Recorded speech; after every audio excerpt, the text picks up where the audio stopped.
Soma 301 Nefes adlı oyunumuzla büyük bir acının ve onurun hikayesini sizlerle paylaşacağız.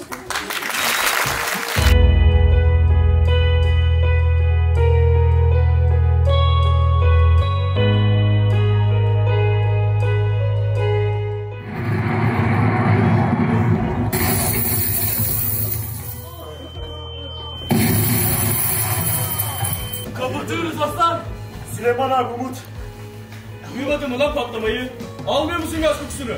Şimdi buradan çıkmazsak yarım saat ölümümüz çıkacak.